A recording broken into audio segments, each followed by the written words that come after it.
ronquidos más común en el varón menor de 50 años, directamente proporcional al sobrepeso, tienen que saberlo, y por ahí, aunque no lo crean, la mujer después de los 50 años, por un motivo que tiene que ver con su caída de hormonas, especialmente los estrógenos.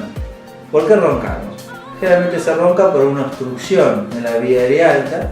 Sepa que la vía alta empieza en las fosas nasales, en las mismas entradas que se llaman narinas, y termina en la laringofaringe.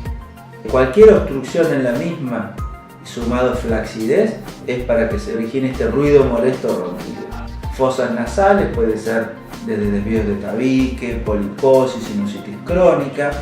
En faringolaringe sus amígdalas sean hipertróficas, el paladar caído o su campanilla o úvula, como decimos los otorrinolaringólogos, puede estar descendida, ser flácida.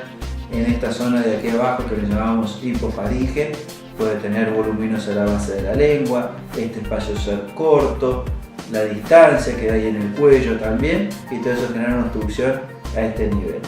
En el tratamiento del ronquido se debe hacer hincapié en lo que se llama el multinivel.